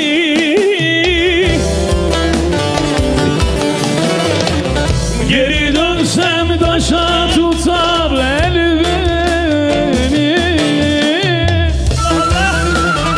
Şabak Hoca sendeyiz artık. Yürüyorum dikenlerin üstünde, yaralıyam üstünde, yaralıyam üstünde. Yürüyorum dikenlerin üstünde, yaralıyam Üstünde, yaralıyam üstünde. Tabi burada latifeydi. Teşekkür ederim sana. Hocam hepinizden müsaade edeceğim. Hocamdan da müsaadeyle aldık bağlamayı. Bizimki kendimizi eğlendirmek ya. Vallahi harika, yemin ediyorum. Teşekkür ederim hepinize. Tebrikler vallahi bravo. Hocam Hocam artık yani bir daha gelirsem artık sen buradasın diye yanımda kimseye getirmeye gerek yok artık. yok oğlum son adam bize topa tutar ya. O zaten burada. O nerede burada? O şey alırsa elinden mesut alırsa bizi öldürür o ya. Çıkışta suikast yapar. O her şeyi yapar o ya. Vallahi yapar bizi. Genç yaşta korumaz öyle. Şimdi Cem yapmaz ya, Cem kalkar. Şafak Hoca bizim bağlama şeyimiz vardı Mehmet. Böyle hastalığımız vardı. Böyle severdim çocukken. 97 yılında 7 ay gittim. Sadece ama kulağım iyidir. 7 aylık mıydın? 7 ay gittim kursa. Sadece 97'de valla şunu anladım. 97'de 7 aylıktım. 7 ay gittim ama ondan sonra işte radyoydu, koşturmaydı bilmem ne derken şey yapamadık. Ben ilk çaldığımda bu türküyü başka bir televizyonda 14 tane bağlama hediye geldi. Her ilden bir tane bağlama hediye geldi ama ben ne yaptım? Teşekkür ettim herkese. Bağlama çalmak isteyen, kursa gitmek isteyen herkese birer tane bağlama hediye ettik. Biz de onu yaptık abi. O yüzden herkes çalsın. Müzik iyi bir şeydir. Müzikle uğraşan kolay kolay kötü yola düşmez abi. Sendeyiz baba. Özür diliyorum ben arada bir girdik ama. Yok estağfurullah. Gaz verdin bize. Şafak Hoca sen Yok harika, vallahi harika. O zaman bütün harikalıklar senlerle gelsin. Sendeyiz abi. Sendeyiz hadi bakalım. Güzel türkülerle Mehmet Şanlı yine kaldığı yerden devam etsin bakalım. Ses ver ne geldi? Ya o fark etmez ya adam yılların Uzun hava mı okuyalım bir tane? He? Uzun hava okuyalım bir tane. Oku. Kader mahkumları da orada. O zaman Tabii özlem duyan herkese gelsin. Böyle kabuk bağlamış yaraları kanat. Allah belamızı versin. Devam bakayım haydi.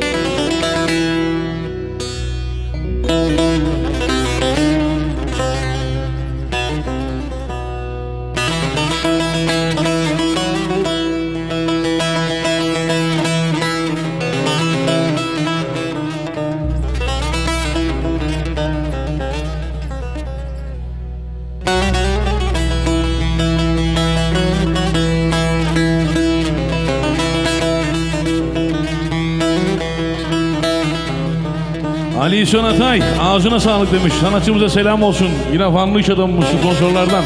Ali Sonatay'a da gelsin. Vay deli vay yıkıl var o.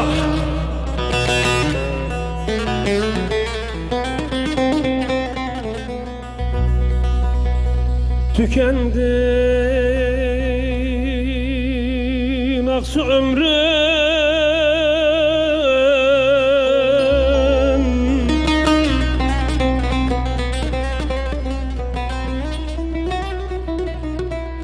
Dilde sermayem olan bir ah kaldı gülüm aman.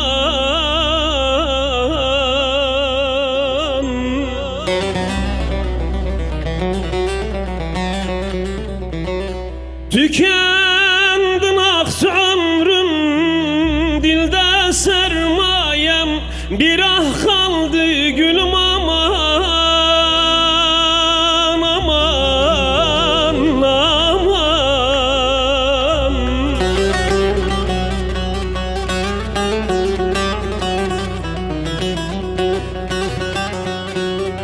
Sanırım derdimi lokmana gösterdim.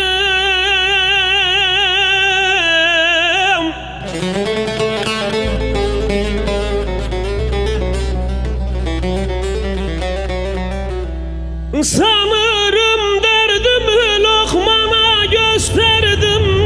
Dede eyvah eyvah.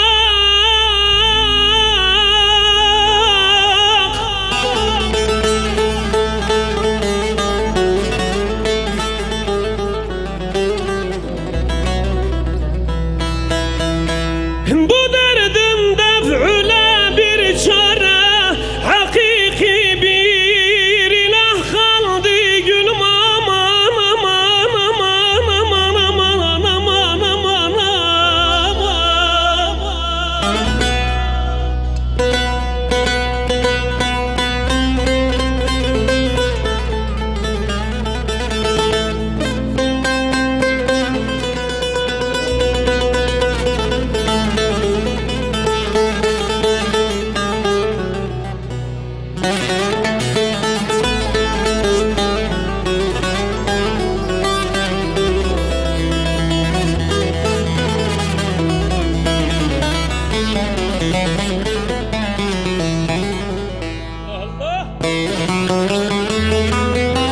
Helal, helal, helal, helal.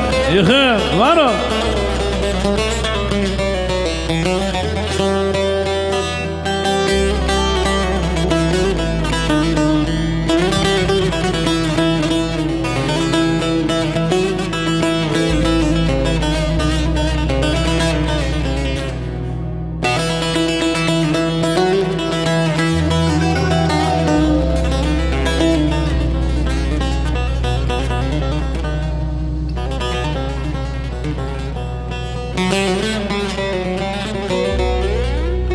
Ne kara günlerde bizi halk etmiş Mevlam.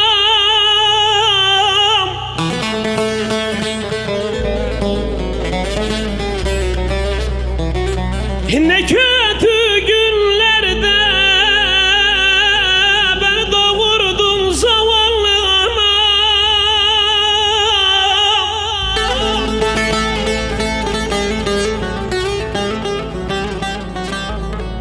Elimde bir keşkül, başımda bir küllah, o da bana sermaye kaldı. Aman, aman,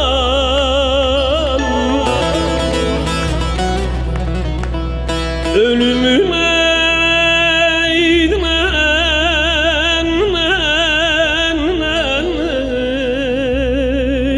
sebebim sensin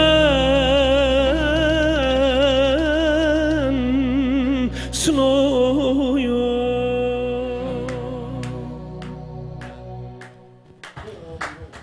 İstek isteyebiliyor muyuz?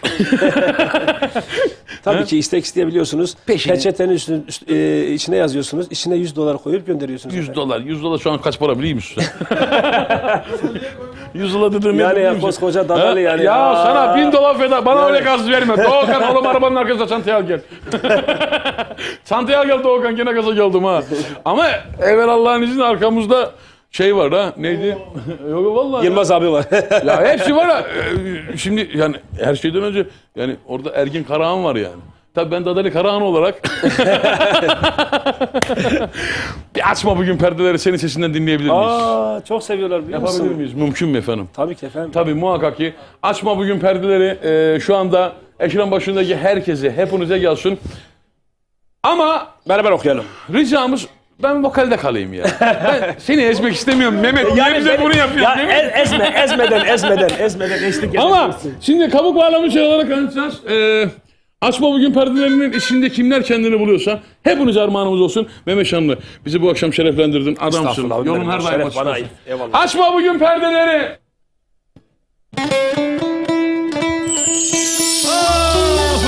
Vay deli vay. Allah Allah. Yıkıl, yıkıl.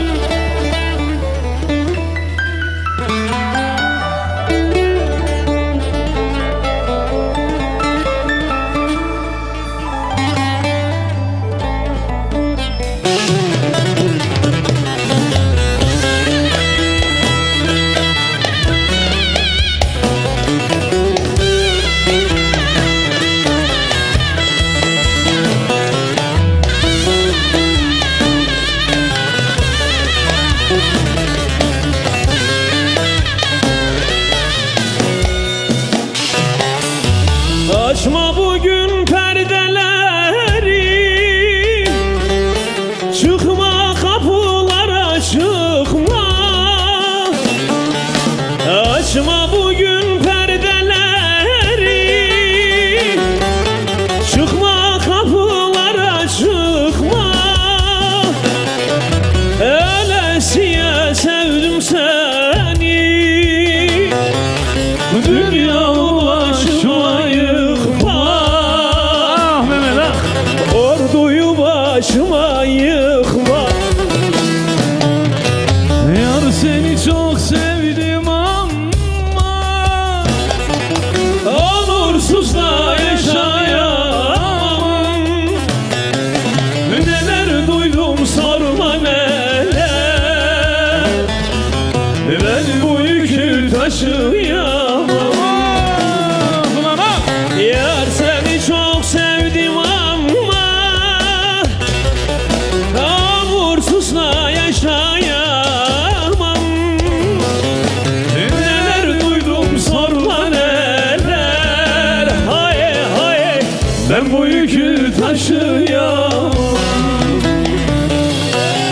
Tansu seni öyle sevdim ki. Seni öylesine sevdim ki.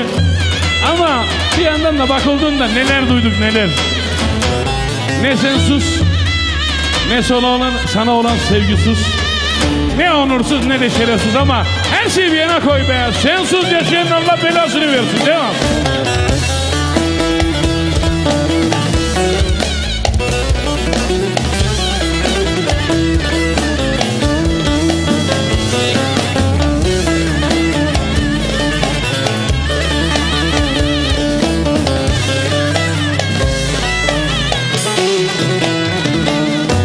Benden başkasına gülme, el uzatıp elin verme. Benden başkasına gülme,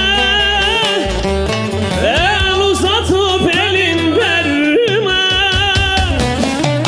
Kıskanıyorsam çok görme. Beni ataşlara atma, Beni ateşlere atma. yar seni çok sevdim ama Onursuz da yaşayamam. neler duydum sorma neler. Ay beni vay. Ben bu yükü taşıyamam. Yar seni çok sevdim ama onursuzla yaşayamam. Neler duydum sorma neler. Hay hay. Ben bu yükü taşıyamam. Zaman mı hızlandı vakit bir başka. Zaman mı hızlandı vakit bir başka. Geceyi kaybettim günler yabancı. Geçen yıllar gençliğimi götürdü. Hayalim yarına dünler yabancı. Hayalim yarına dünler yabancı. Geçen yıllar gençliğimi götürdü. Hayalim yarına dünler yabancı. Hayalim yarına dünler yabancı. Hayalim yarına dünler yabancı. Bizi bugün öldürdün be. Bizi bugün bitirdin.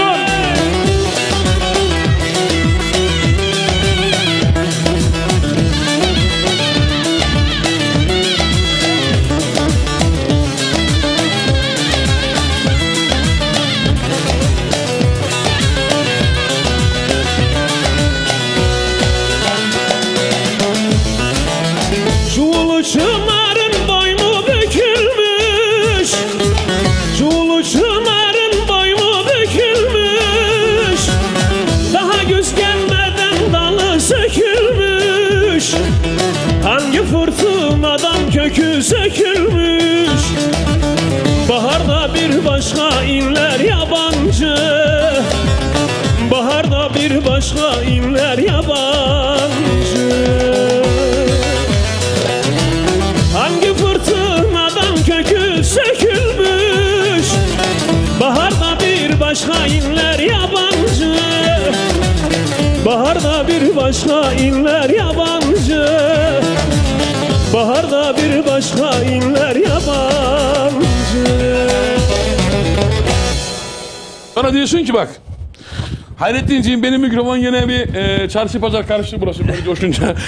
Şimdi bak sonra diyorsun ki işte az evvel dedim. Ne dedik?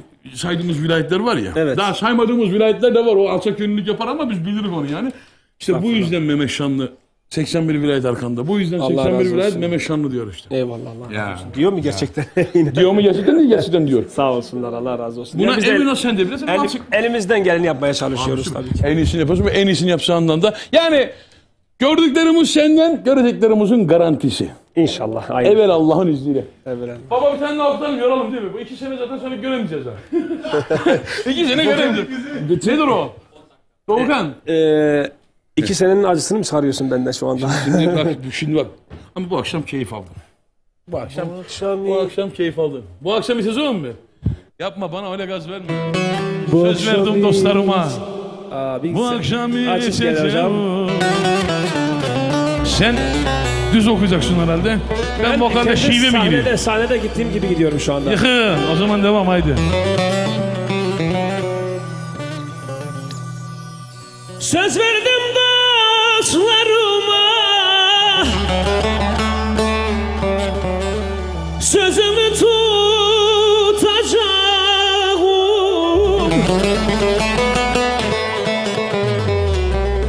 Söz verdim dostlarıma, sözümü tutacağım.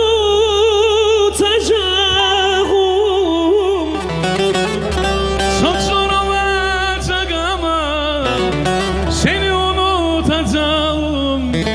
Çok zor olacak ama seni unutacağım.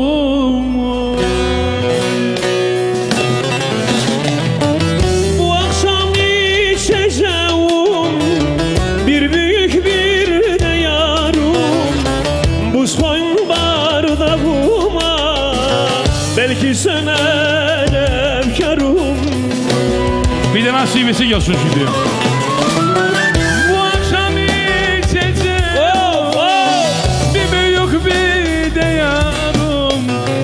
Buz koyun bardağıma, belki söner efkarım. İdris Ayaz,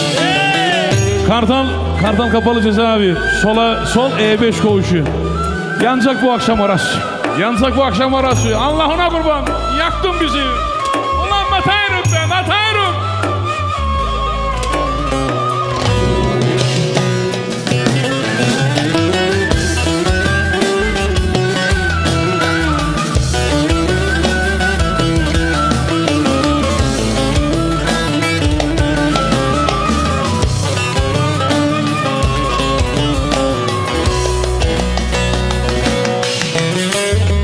Kız geldim sordum seni, boş ver onu dediler. 40 yerden sordum seni, boş ver onu dediler. İnanmadım onlara, bir de yemin ettiler. İnanmadım onlara, bir de yemin ettiler. Vay vay vay vay vay. Bu akşam içeceğim bir büyük bir de yarım. Buz koyun bardağıma, belki söner efkarım. Bu akşam bitireceğiz o muydu? Öyle görünüyor. Bu akşam içeceğim bir büyük bir de yarım. Buz koyun bardağıma. Kapattılar kapıları üstüme, Mahpushane gurbet ele benzemez, benzemez, benzemez, benzemez.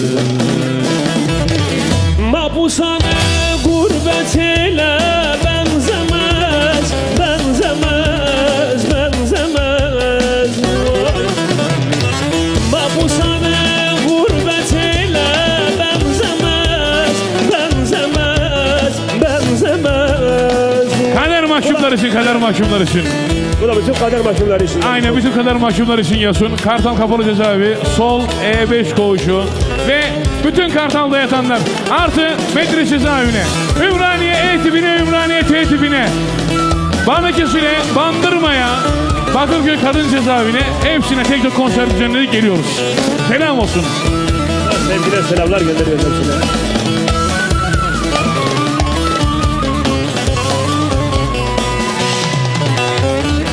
Ne karaymış alnındaki yazılar, ah dedikçe ciğerlerim sızılar.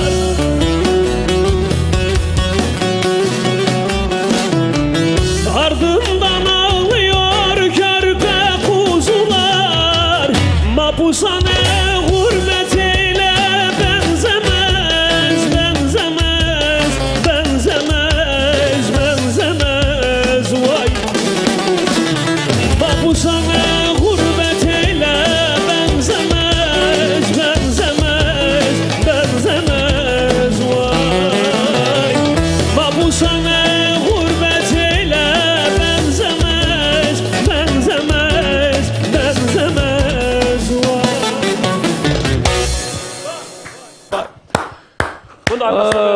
Var mı vaktimiz?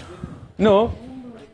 Veda yapıp bu devam Bir edelim. dakika, Nasıl? Dadali abi bir film var sanki bu işin içinde. Şimdi az önce 2 tane türkü okumadan evvel 10 dakika var dedi. Biz yani 3 dakika içerisinde 2 şarkıyı mı okuduk ancak? Her bir şarkı 3 dakika olsa yok. 4 dakikamız kalmış olacaktı şu an. Baba yönetmen Diyarbakırlı ne yapayım ama şimdi daha demin ailece seni seviyorlardı. Diyarbakır yoluna, Diyarbakır yoluna. Varsa bir tane türkü okutalım. Sonra vedamızı alalım. Sonra bir tane türküyle veda yapalım. Uyar mı? Vedaya alalım, arkasına yapıştıralım. Yok, bir tane türkü alalım veda, sonra bir türkü daha alalım, öyle gidelim. Vay malam. Klimayı kapatır mısınız? Ha öyle mi? Bak işte buyur. Müdürden gelen şey.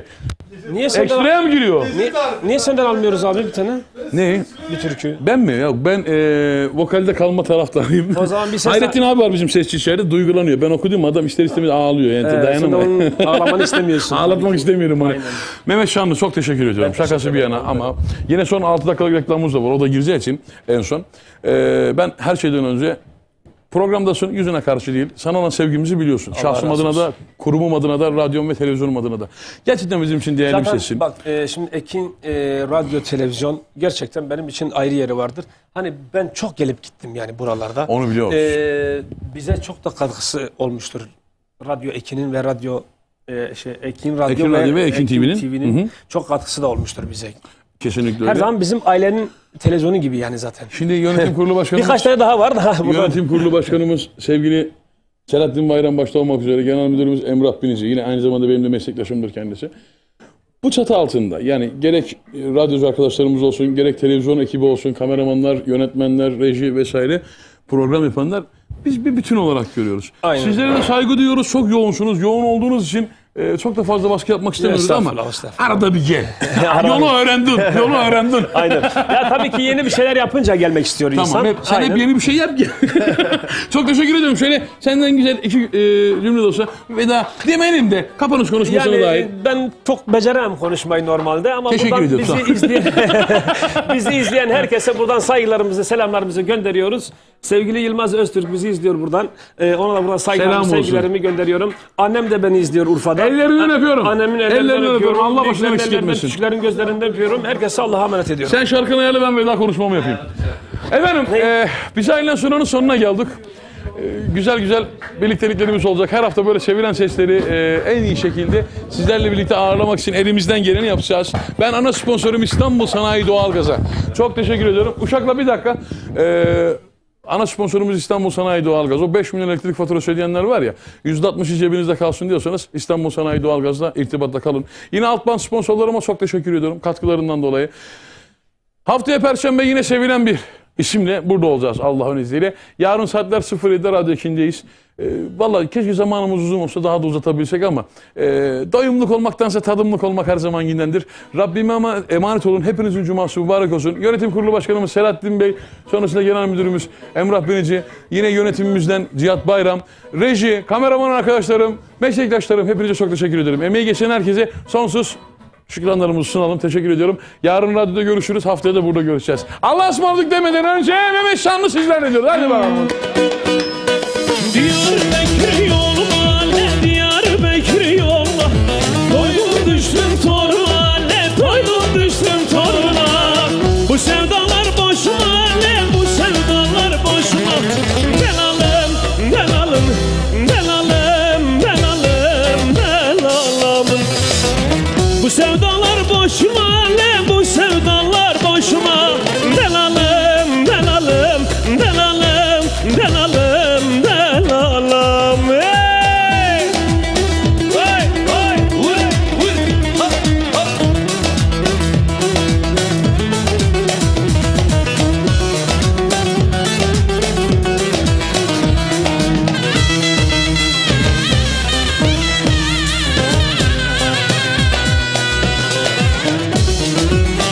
Hey! Hey! Hey!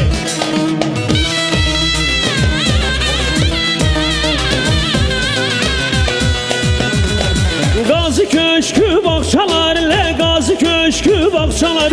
Yar oturmuş saçalar le, yar oturmuş saçalar. Ayarın kaşı göz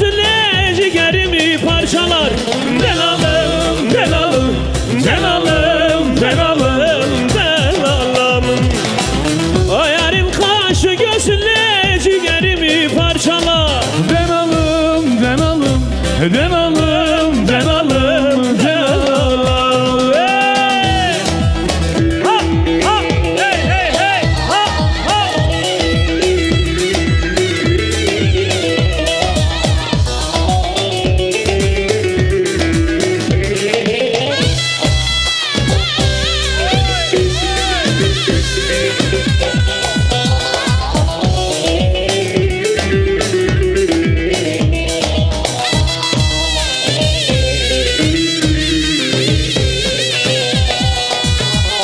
Siverek sularıma, le siverek sularıma. Bak gözümün yaşına, le bak gözümün yaşına. Bu sevdalar boşuna, la bu sevdalar boşuna. Denalım, denalım, denalım, denalım, denalım. Bu sevdalar boşuna, le bu sevdalar boşuna. Denalım, denalım, denalım. Haftaya görüşmek dileğiyle. Her şey gönlünüzce olsun. Allah'a ısmarladık.